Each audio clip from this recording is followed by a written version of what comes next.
Hi, everybody, and welcome to the first Circle of Fellows panel discussion here on Google Plus Hangouts on Air and part of the FIR Podcast Network. I'm Shel Holtz. I am the co-founder of the podcast network, and I'll be moderating this panel. And if this all works out, we'll be doing one of these every month, deep diving into a topic of interest to communicators. And we have a great panel today for the inaugural session. We'll be here for an hour today talking about the value of communicators to organizations, to audience, and whether that value has risen or fallen in the last couple of years. This was a topic that was suggested by one of our new class of fellows, John Gerstner, who wasn't able to join us for this particular session, but we'll be mixing up fellows in future sessions, so you'll see lots of different faces in these gatherings.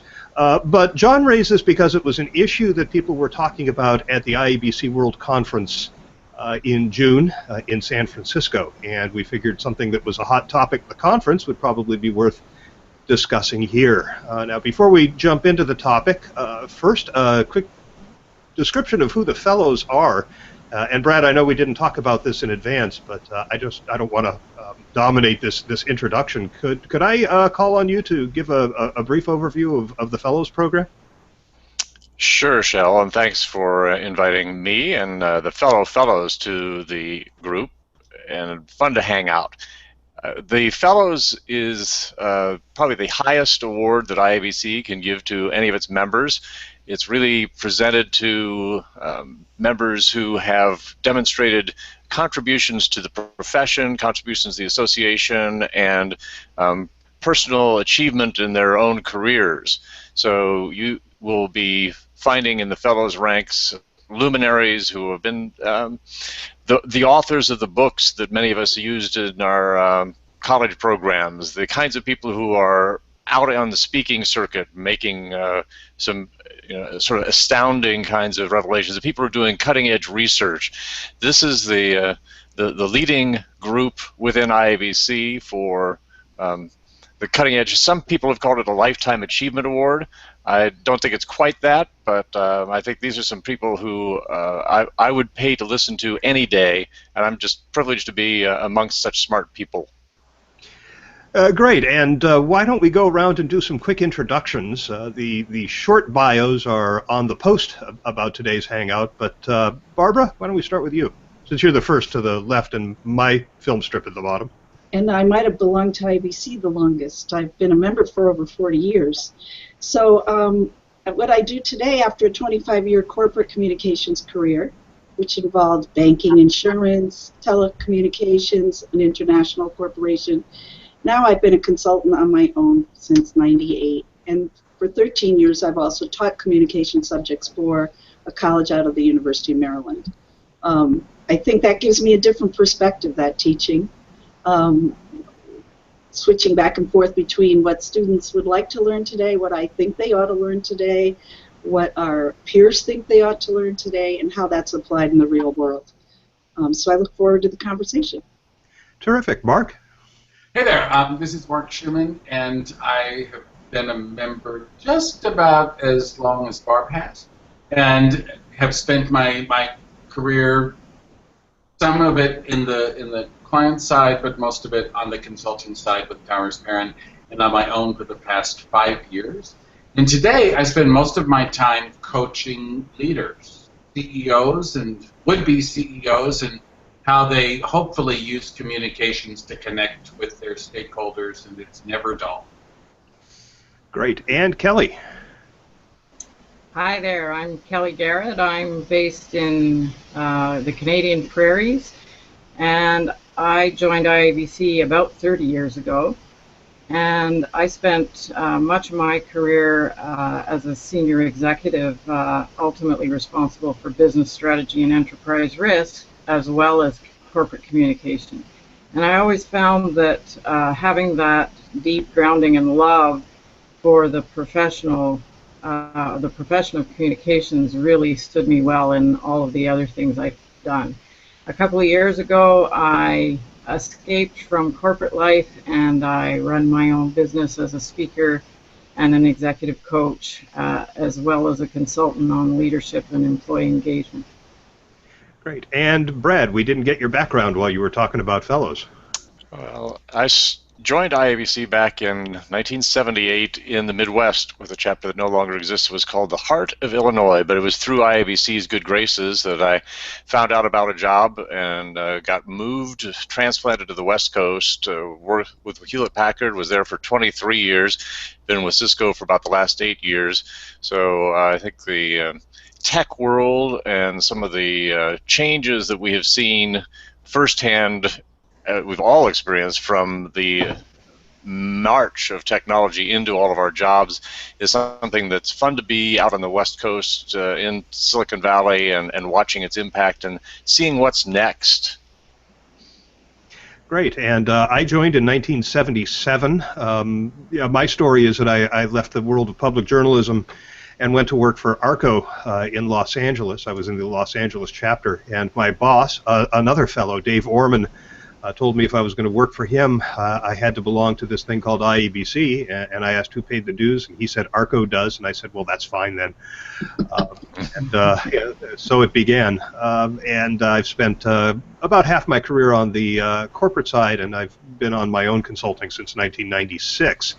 One more bit of housekeeping on the panel discussion. Because this is a Google Plus Hangout on air, it will be archived as a YouTube video on the FIR YouTube channel, and we'll be extracting the audio from each of these and making them available as regular podcasts that you can subscribe to over on the FIR Podcast Network. So lots of ways to consume this live, which we have 3 people doing right now, but I suspect, as with most of these things, most of it will be either viewed or listened to later. So welcome to those who are watching. Let's dive into the topic, whether the value of communicators has risen or fallen over the last few years. And just to throw out some starter ideas, the reason I think some people think that the value of communications has fallen is because of the technology, Brad, that you referenced a few minutes ago. For example, I have read a number of articles and posts that suggest that employee communications as a standalone discipline is no longer necessary because it's no longer possible to communicate discreetly to employees and have them get the messages that you send them and not hear the ones that are going to other constituent audiences. They're just part of the mix of everybody who gets everything that everybody is able to read and watch and see. Because everybody's talking to each other and sharing information, this idea that somebody is controlling messaging and controlling communication really just isn't as viable as it used to be. On the flip side, the value of communication is that organizations make so many missteps in social media. There are so many problems that arise that with everybody engaged in all of these conversations and sharing information, somebody who understands communication models and understands the psychology of communication, the kinds of things you learn through IABC, for example, the value of that individual increases in the organization. So I think those are just one reason on each side of the equation why people may think what they think. But what do you all think? And whoever wants to go first. I'm fascinated because Kelly has been a hero to me for so many years. But Kelly, you as a leader have to have seen this, and now coaching leaders, you have to see this. I think, Shel, what may have changed is the definition of what it takes to do this well. We used to have a very clear idea of what effective communication was.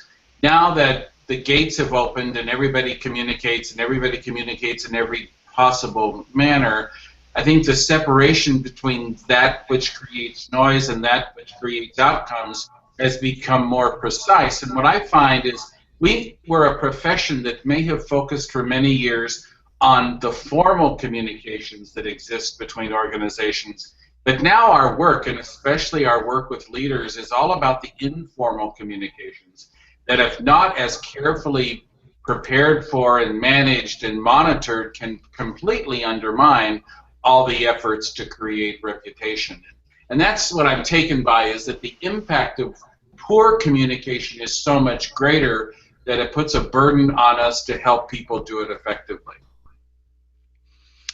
I'd love to add on to that, because I think one of the words that I heard early on was this notion of control.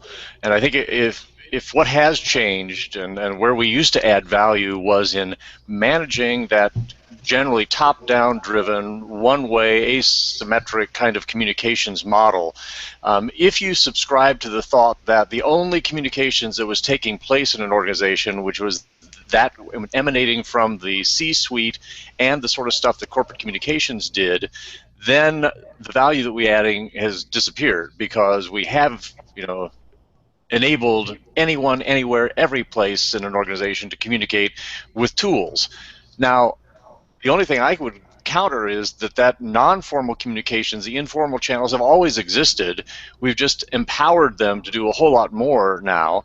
And the real question is, can we as communications people really add the value in that communications environment, and understanding the dynamics and helping it move the organization forward, and making sure that people get the information they need to do their jobs, not necessarily acting as the filter and nor that single source of truth, but making sure that this whole communications environment with all the tools, that people understand the rules, the dynamics, and can move the organization forward. I like what you're saying, Brad, and that we have always had a way to communicate. I mean, today it's faster, there are more options, and my goal has always been from day one. My teachers taught me this, IABC people taught me this, my clients taught me this, my employers taught me this, that their values were important.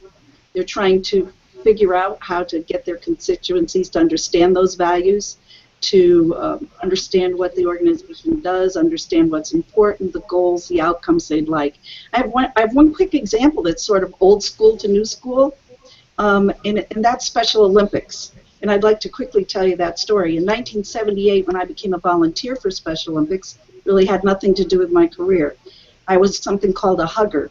And that was somebody who wore a T-shirt with these lips on the front, and we hugged, and we were cheerleaders for these people who somehow were needy. They had disabilities.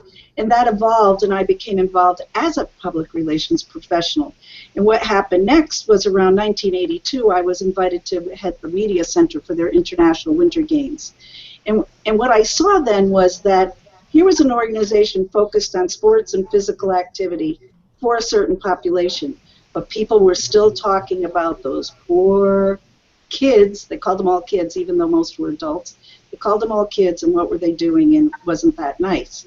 And so, hailing from Connecticut, I got the Connecticut team to work with me to understand. That meant parents, coaches, staff, volunteers, to understand that this was a sports and physical ed organization, and what would other sports organizations do.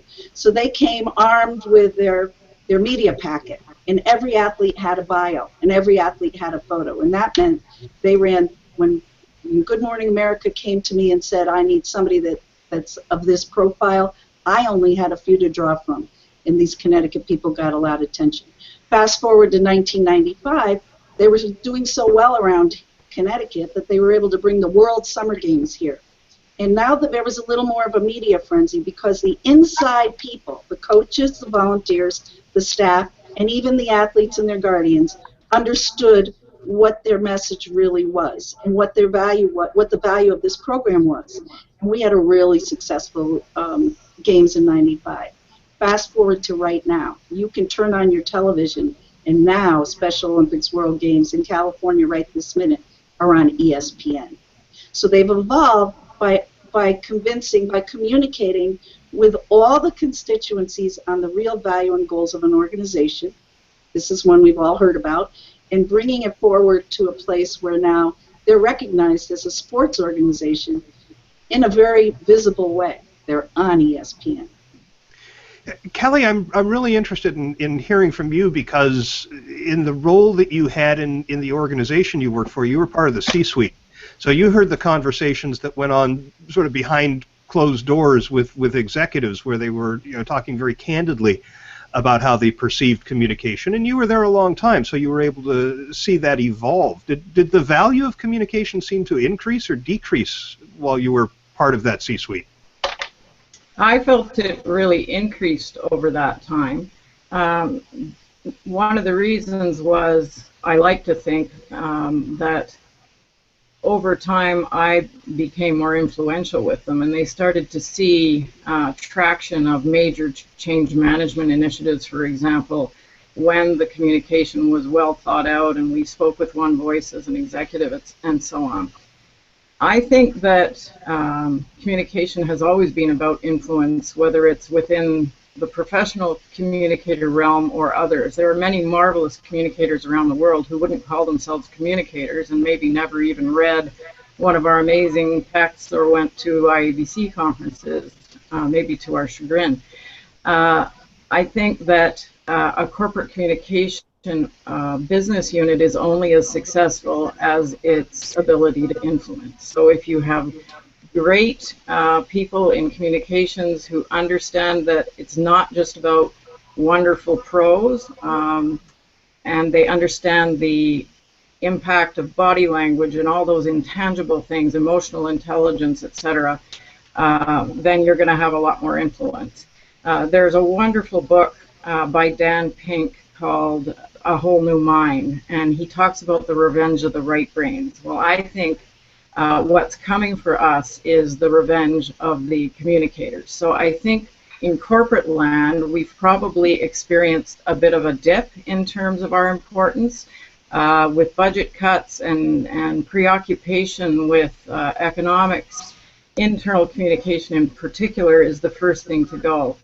But when you look at equipping employees to be brand ambassadors on the outside, you have to get them to trust what's on the inside. So to me, stellar communication has always been about influence and trust. If you can get employees and stakeholders to trust you, then you have a much better chance of ramping up your reputation. And if you as an internal person or an external consultant in the area of communication can influence the CEO and the C-suite peers or others to believe that there's magic in paying attention to your messaging and speaking with one voice across all channels, then you're going to gain that influence.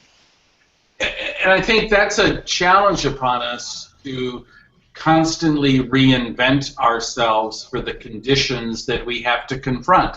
The basics haven't changed since those days in the 70s that we were all the young people starting, but the challenges have changed. And I think, Kelly, to your point that is so correct, that we can't simply repeat what we have done over time that once worked, but we do have to rethink and reposition and re-persuade others to agree with the value that we bring. And sometimes that involves as much letting things go as it does acquiring new approaches. And perhaps we need to let some things go, and some of the things we need to let go may include that control that once defined our profession. Maybe we need to loosen up and chill a bit. Brad referenced these channels that have always existed where people are talking about our messages and our organization, and the fact they've always been there, but they've been sort of analog back channels, right? This is employees who are gathered in the locker room or the lunchroom. This is customers who are getting together, you know, at the grocery store or church or the PTA meeting or whatever. But today these are all very visible, right? It's Glassdoor, and it's Facebook, and people are able to share very openly what they think. We weren't able to jump into those conversations when they were taking place sort of on these back channels, but today we can. And that's certainly not about control, but it is about influence, isn't it? Right, and we should jump into them. We have to overcome our own fear of conversations we can't control in order to help those people in those conversations learn how they can interject and influence.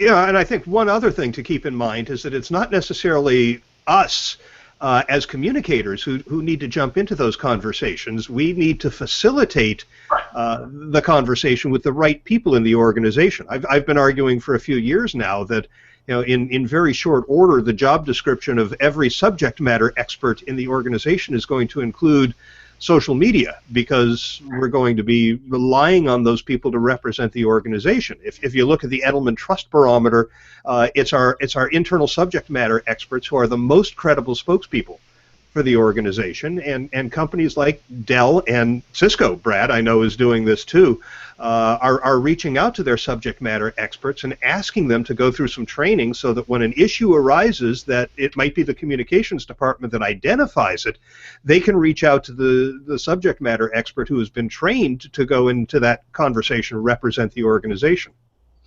Well, I think one of the things we have to face is that these communities, if you want to define that, have always existed. That was that non-formal network of coworkers, and this person over there, this person. Many of us have also had those communities extend beyond the boundaries of whatever corporation, organization, nonprofit that we worked for.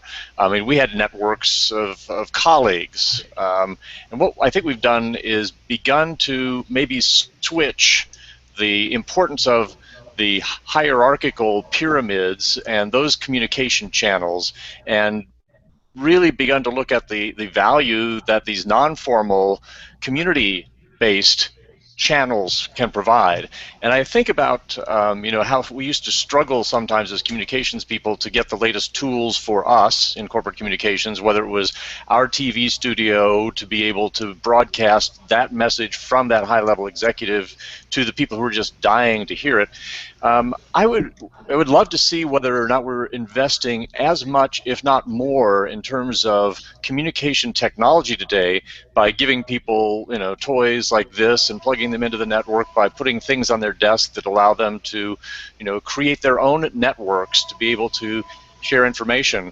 And I know that there are people out there who actually study. One of the speakers that I enjoyed most at IABC conference was a company called Innovisor, and they were talking about how they can go out and map these networks that exist inside and outside of an organization. And I think what you're talking about, Mark and company, is this idea of how do we enable that network to do some of the stuff that we felt was our job and was our value add. And then, more importantly, how do we look around that corner, see what's coming, and figure out where we're going to be adding value in the future. Well, and as we work with people in organizations, whether trying to reach inside or outside or both, it's moving beyond what they say to what they do and who they are, and working with people as much about the presence that they project as the words they articulate, realizing that in an experience that is informally shared, it's not the content that people are sharing. It's how at ease, how comfortable, how responsive, how eager, how curious did someone demonstrate that he or she could be. That's what people remember, and that's what people talk about. It's not the content, and we did, I think, let ourselves as a profession think at some points it was either all about the content or all about the channels, and that's what we have to step away and trust the users a bit. I think sorry, Kelly. Go ahead. Go ahead, Kelly. Well, one of us got to talk. All right. So I think we're most successful when we do not only what Shell and Brad were talking about and kind of enable and coach and guide and facilitate these experts, but that we also can truly make them understand the value of those tools to them. It's not just something we tell them they have to do and teach them how to use it. We only succeed when we really get them to believe it's right. I see it with my students even. The students I really get through to say to me at the end of a class, wow, you can use this communication theory practice in anything I do. I don't have to be a communicator later. I can be the boss. So I see we have a job to do still to get through to all our clients, employers, colleagues, to get the subject experts to really understand the value of what these tools will do for them, what they'll do for them. So that was perfect that you went first, because I want to build on Mark and what you said. Okay, great. Mark, I agree with everything you said, except that I think content has actually risen in importance because there's such a bunch of crap out there, poorly written, and top 10 lists for everything under the sun. that I think curators of content and people who really get messaging and what is hard news and all that other kind of stuff matters more than ever. I love the comment from your student, Barbara, that, wow, this communication stuff can help me with anything, including being a boss. And whenever people ask me, well, you know, how did you rise to the C-suite? You're not a lawyer, you're not a doctor, et cetera, including my own father. And I always attribute it to my grounding in communication, understanding impact, understanding how your message is landing, all of that kind of stuff, emotional intelligence, all the things they train leaders on. Us communicators have a secret weapon in us, and I'm actually surprised that more of us don't rise in our organizations other than fundamentally the love of the profession.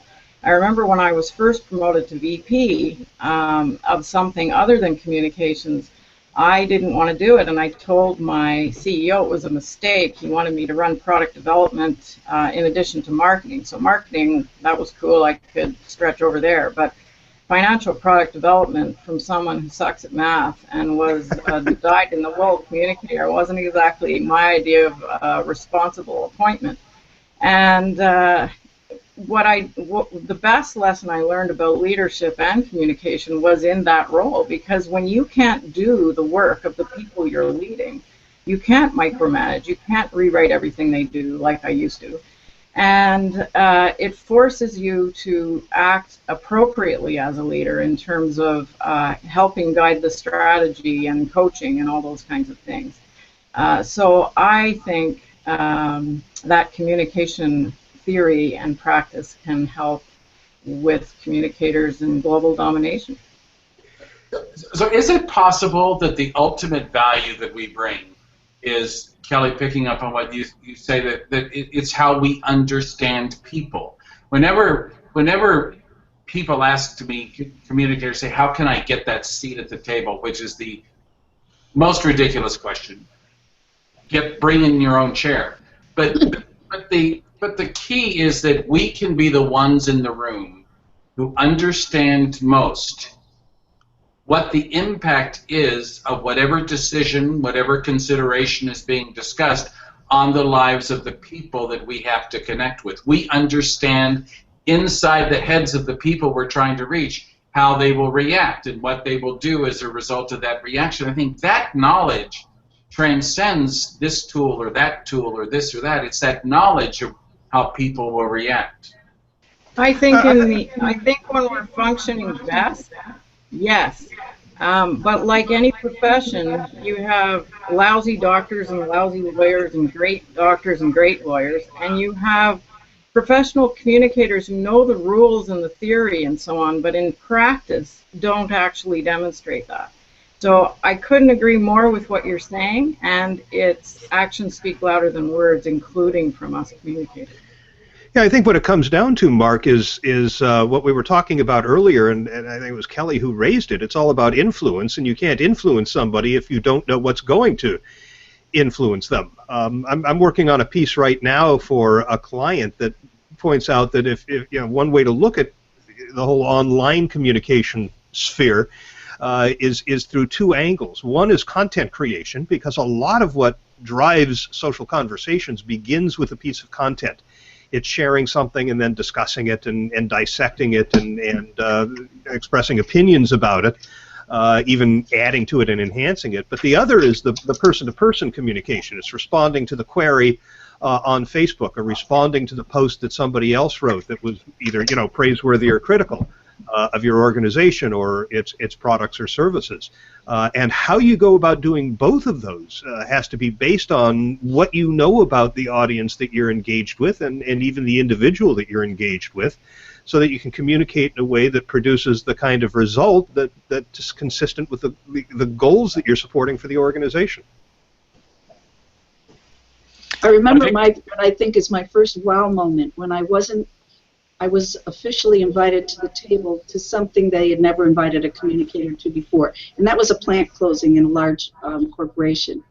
And I don't even remember who invited me to the table, but I was there. It was out of my headquarters area, and I sat and listened to how the discussion was going, and even the human resources people didn't think of the things I could think of as a communicator.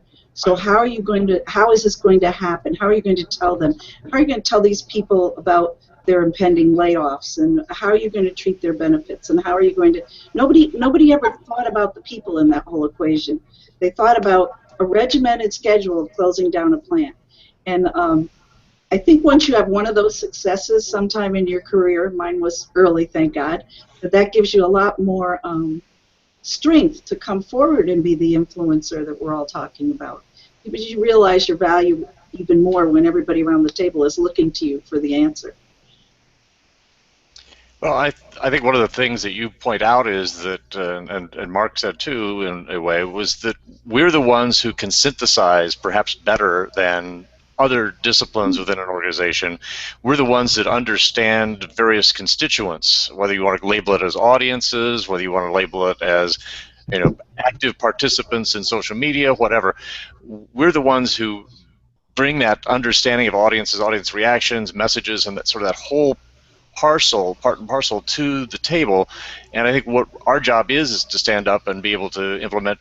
But I think the other piece is we have to help that influence and then coach others to make them better at this. I think before we felt, again, as if we had to control all of the pieces. And I think the new communications model is allow people to do what it is that they need to do, but make sure that they're more effective in using communication. So it's back to the coaching that we do so well. And it's understanding the power of symbols and understanding how people react to symbols. And I was done a lot of work with a healthcare organization building a new building, and the building guy was really excited because they got the money and they were going to build this fountain that was going to resemble the fountain at Caesar's Palace. And it was going to have sprays and all these things. And all I had to say in the meeting was, and where do we work? We work in a hospital.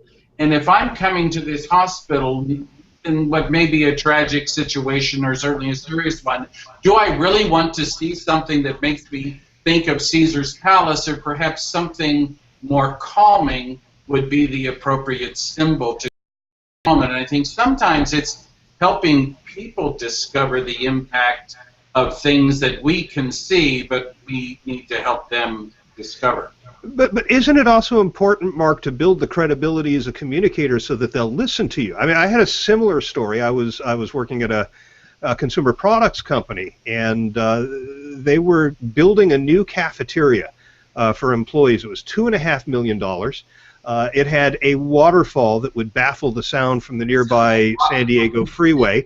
And it turned out that the ribbon cutting on this thing, which had been under construction for 1.5 years, was going to coincide with a layoff.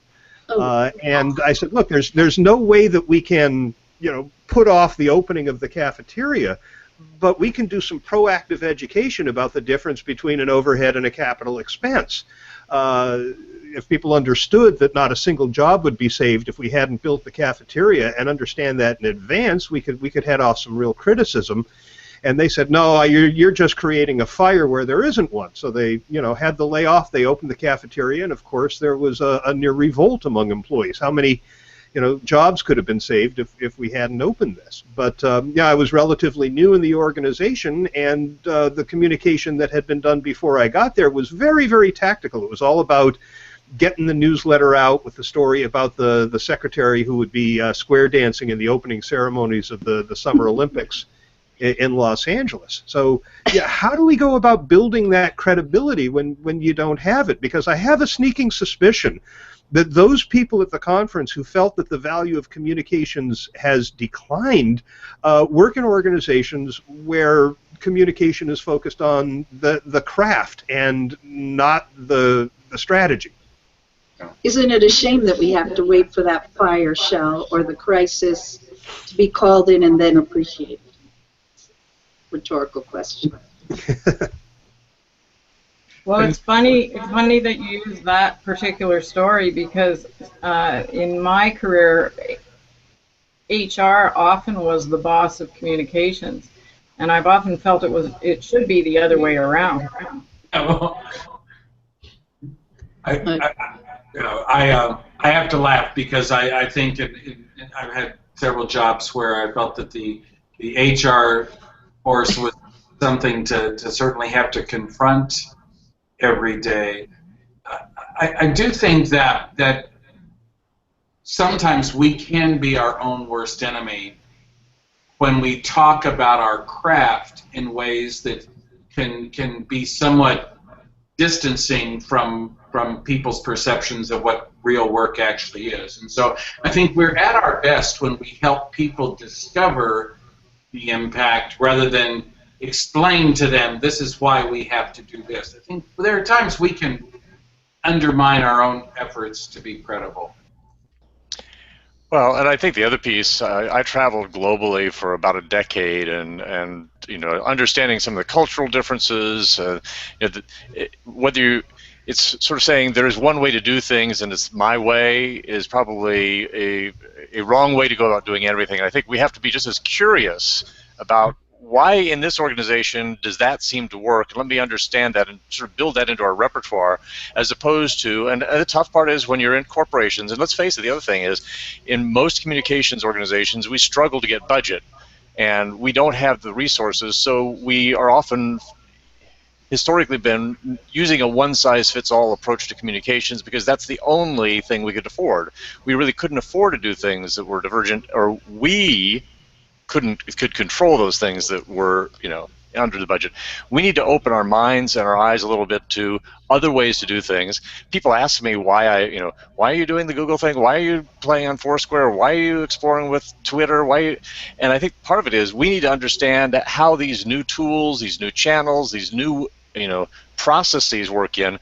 Around Cisco, we always talk about disrupting industries, and I think we as communications people have sometimes wanted to hold back and not necessarily disrupt. And I think one of the things that we may need to do is look at what are the disruptors and how we add them into our repertoire and sort of understand them and recommend their use in the right places, the right times. Oh, yeah. What else do you think is behind this sense that some people have that the value of communication is declining? Are there things that you're seeing out there in the marketplace that communicators are doing that would lead executives to take a dimmer view of communication?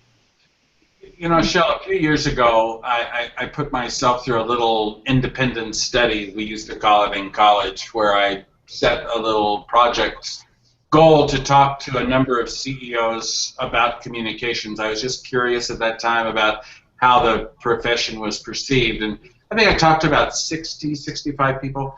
And the lesson from then goes back to something Kelly said. It was very humbling because they said, the challenge I have with communicators is you talk about communications. You don't talk about people. You don't talk about business. You don't talk about engagement. You talk about your stuff. And I want you to talk about what it's going to take for this customer to advocate for us, and what it's going to take for this analyst to recommend our stock, and what it's going to take for this employee not only to want to come to work, but to want to deliver the brand when that employee is at work. I want you to talk about the outcomes of what you do. I don't want you to talk about the outputs and just the stuff you generate. And so they were expressing a frustration with us that we don't provide that level of conversation, and so they look other places for the conversation. They look to HR to talk about engagement when actually we probably understand it just as well, if not better. So I thought that was an interesting lesson, that it's our breadth and sometimes the depth of what we talk about. Yeah, I've once heard somebody say that the CEO's not losing any sleep over the leading of the type in the annual report. No. No.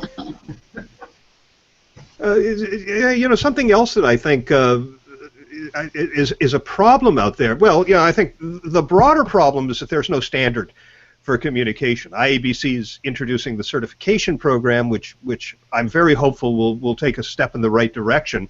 But unlike a lawyer or a doctor or an accountant, anybody can hang out a shingle and say, I'm a communicator. And I think that leads to a lot of this production of communication stuff, Mark, as you put it, and the focus on the craft of communication as opposed to the strategy and the outcomes.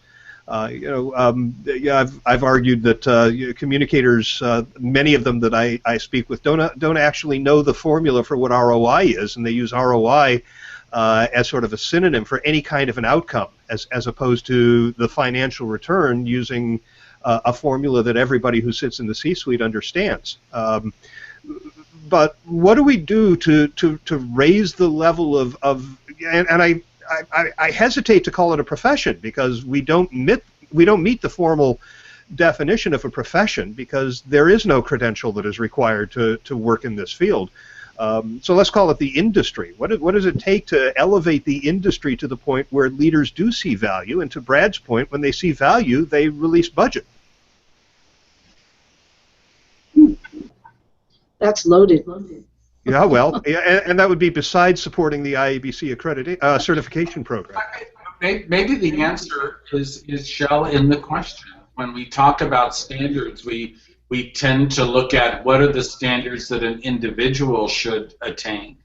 Maybe the standard that we should be discussing is what is the standard that an organization should attain, and what is the real definition of communication within an organization, and then work backward to how different roles contribute to that. Maybe we're talking about the wrong thing. That's a really interesting perspective, and I haven't heard that articulated that way before. Well, and it's also the notion of, instead of communications being the job only of the people in a corporate communications organization, how do you empower everyone in the organization to be able to speak on behalf of the work that they're doing, their role in the bigger picture, the same way the CEO might. So how do you, in a sense, do that Vulcan mind meld of taking the ideas, the thoughts, the directions from that C-suite and implanting it in everyone in the organization, and the flip side as well, because what you want to do is also enable those ideas that are coming from a fringe of the organization and make sure that those ideas, those viewpoints, those perspectives are factored back into the decisions that are being made at the top, if that's the decision-making process, which still is in most organizations. I do think we're seeing a fundamental change in organizations as well. We have historically been talking about top-down, hierarchical kinds of things, and we're seeing organizational models that are being flattened, that are being outsourced, that are being networked, where, when I arrived at Cisco, it was somewhat surprising to see that we do not really have many manufacturing facilities anywhere in the world. Even the manufacturing function is being outsourced. R&D function being outsourced at places like Procter & Gamble, where they're looking for that crowdsourcing of ideas to do anything and everything that the R&D department did. So I think one of the things that we have to realize is that the organization that we're trying to help do this communications for both internally and externally is changing its very, very nature and the way it goes about doing business. So it's sort of like we have to rewrite the rules for a game that's being rewritten while we're doing it. And to Mark's point, we have to be a step or two ahead, know what's coming. One of the themes that has emerged suddenly out of the election cycle here for president is the gig economy, or the sharing economy, or the collaborative economy, or whatever you want to call it. But what happens when most of the employees are contractors instead of direct employees? How do we handle employee communications then? They're going to be external audiences as well as people who are contributing to the organization. And that's where it comes back to our having a fundamental command of what are the relationships that this organization must consider essential, and how does the experience feed that relationship. And Brad, it's our role as facilitator. Maybe we're going to become grand facilitators who orchestrate these experiences that then we trust people to talk about in ways that we trust them to talk about. We don't try to control how they talk about it, but we trust that if we create the experience that's authentic, they will share it in an authentic way. That's that trust thing. I remember about 10 years ago, one of the things that shifted was measurement of customer satisfaction, especially right after purchase, to a broader customer experience measurement in terms of understanding the various touch points, and that one's experience of a company is far more than the discrete individual purchase. And I think that communicators are masters of people experience, and that the example of contractors is a very good one, because people like me who worked at an organization for 20 years are a rare breed, hopefully not a dying breed. I hope to kick around for a while. But our employees don't stay forever anymore, and they're much more apt to be viewing themselves as contractors even while they are a permanent employee. So how can a company look at, further Mark's point, the experience of all the different stakeholders who work with them and for them and who they're serving, as opposed to, well, only this, and this constituency matters? And if you look through the lens of those specific relationships, it's not about employment. It's about inspiring me to do today's job in the way that is needed today. It's focusing on the work, on the contribution, on the investment.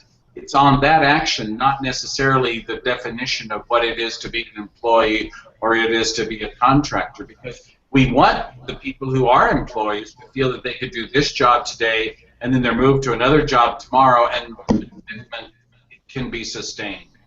So you mean it's not about the admin feature story square dancing at the opening ceremonies of the Summer Olympics?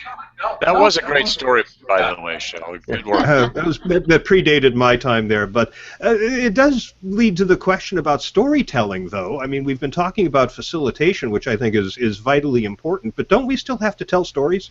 Oh, yeah. I think they're more important than ever. Well, the real question is, do we have to tell stories, or do we have to be able to get people to be able to tell stories to one another in memorable ways to be able to help drive that business along? Yeah, because Kelly, you were talking about the customer service, and what I see increasingly is more proactive customer service, where if I articulate a dissatisfaction, say on Twitter, somebody from the company gets back to me, and half the time this happens, it's not somebody in the customer service department. It's either somebody who follows me and sees that I've had this experience and wants to do something about it, or it's the internal subject matter expert. I mean, I wrote a blog post once. I was so dissatisfied with a product from a company, and the first comment I got was from the product manager in the organization, the person at the highest level responsible for that particular product, not customer service. And isn't it our job to facilitate those kinds of connections?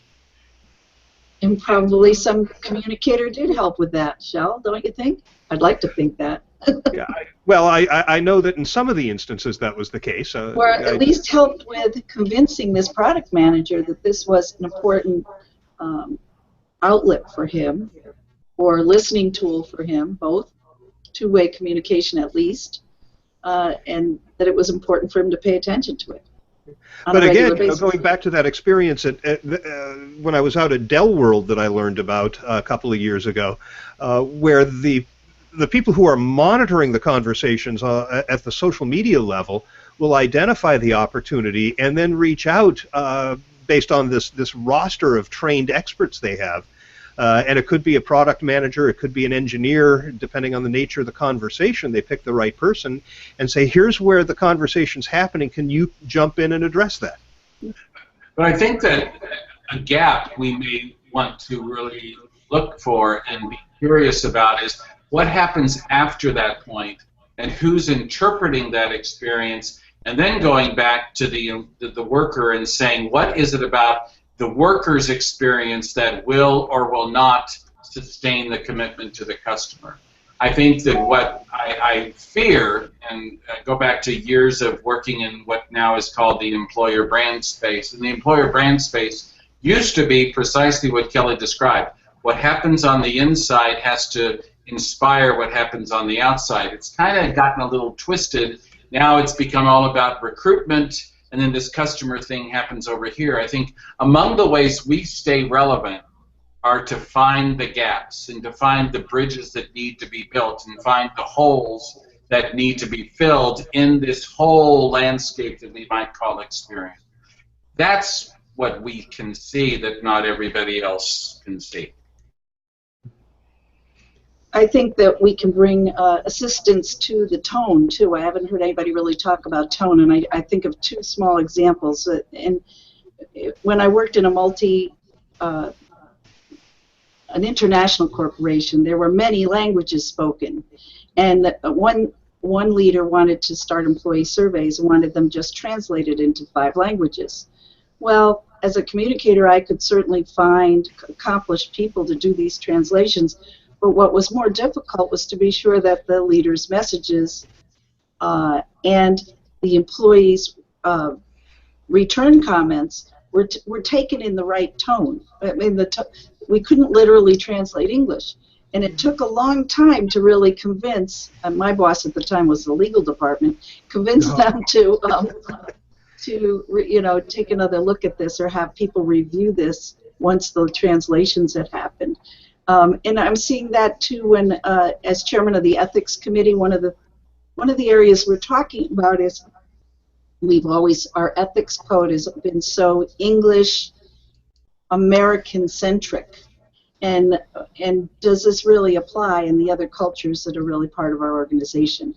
So I'm not sure that we're going to solve all those problems, but at least we're talking about those issues. So we can help with that tone and that cultural understanding, because whether you're in an international company or you're somewhere small, in a small organization, you certainly have a multi-ethnic group around you, no matter what you're doing. And I think we can help the members, the audiences, the constituents to understand the variations of meaning and tone.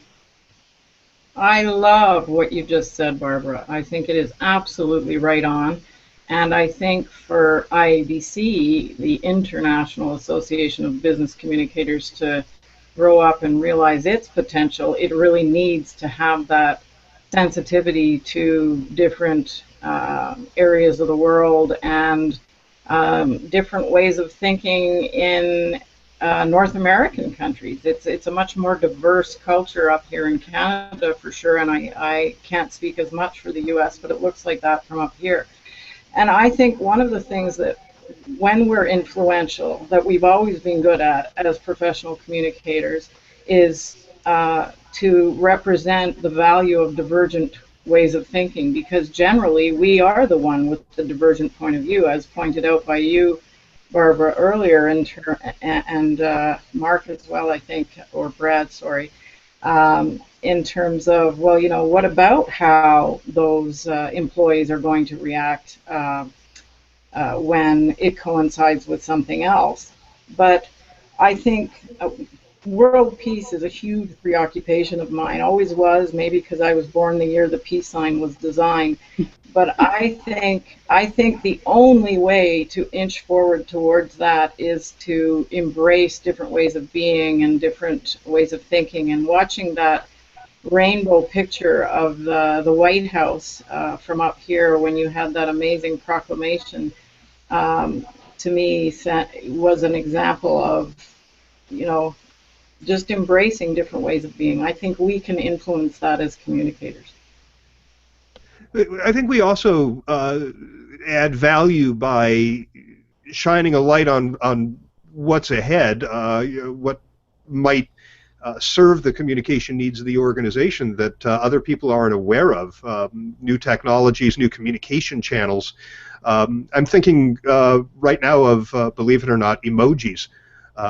Which may sound silly, but I imagine they're not on the radar screen of most of the people in the C-suite, and yet half of the adult online population in the U.S. uses them on a regular basis. So the Partnership for Drug-Free Kids, which is formerly the Partnership for a Drug-Free America, the ones who did the Above the Influence campaign a few years ago, have just launched a new campaign. It's billboards, and it's 100% emoji. I can't read them, but I know that the kids who are the target audience can, and they're pretty amazing. And I don't know how many communicators, particularly at leadership levels, who have that seat that they brought to the leadership table, are thinking about these kinds of tools. But isn't it our job to be aware of what people are embracing, to figure out how the organization can take advantage of that to reach those audiences? Yeah, and experience all this stuff firsthand. I think the other piece is We need to be willing to let go, as Mark said, of the past and embrace the new, and sort of sift through this stuff and be able to help people understand that if you have this sort of a business issue and you're trying to accomplish these goals, here's how communications can help you get there.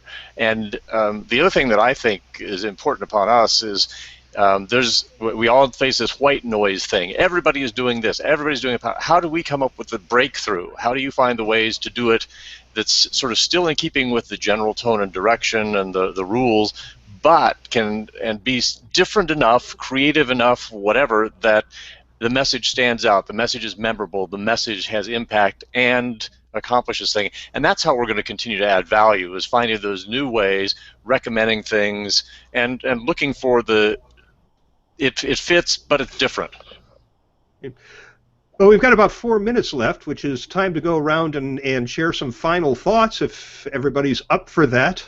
Kelly, why don't we start with you?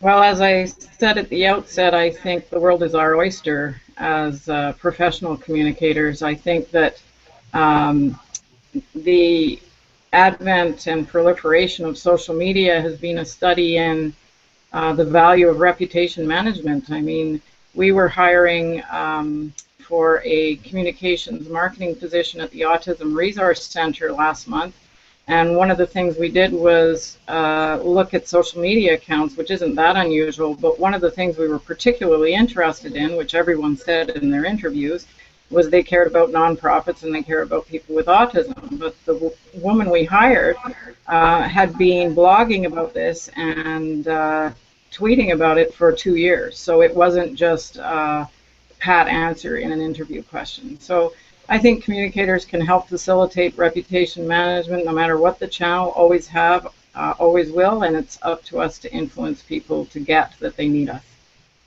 Okay, Mark? I think that of the many skills that we bring, the one sometimes we overlook, we forget about, is that essentially we need to be the organization's listener in charge. And how we listen, and the creative ways we listen, and then how we interpret what we hear and what we absorb can as much define our relevance as anything that we create. Okay, Brad? I love that, the chief listening officer for the organization. I think the other one, and maybe this is because I live in Silicon Valley where there's a new technology coming out, you know, every time you turn around. I think one of the things that we have to do is recognize that one size does not fit all. We can't sit around waiting for, oh, we'll put this in everybody's hands and everybody will embrace this. We're now seeing the bring your own device to work. I think we're going to bring your software to work. We have to come to grips with the idea of I'm going to bring my own communications to work and do it my way as opposed to the way that you're dictating. And we have to be comfortable with that and find ways to help shape that for the good. Great. Barb? I think the original question you asked us was if we thought our influence has grown or decreased over time. And I think we've grown in influence and value as a profession. And it's not just my personal experience. I just see it all around me. I do think as individuals, as professionals, our toolbox is always growing. And some days we just need to clean house, throw some old stuff out, put some new stuff in, and that it's incumbent on us to also continue our learning and understanding.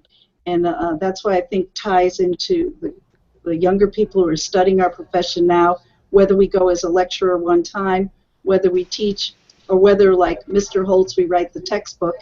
And we need to be involved with these people coming along. But it's not just their job, it's our job to keep up too. Well, I think this has been terrific. I'm looking forward to doing this every month with different configuration of the fellows. We have quite a pool that we can draw from. We'll announce the date and time of the next one within the next few days. We'll jump into the fellows Facebook group and figure out a topic and get that announced so that there's more time for people to be aware that they can watch this in real time. And we certainly welcome the feedback of anybody who's watching live or catching the YouTube video or the audio podcast.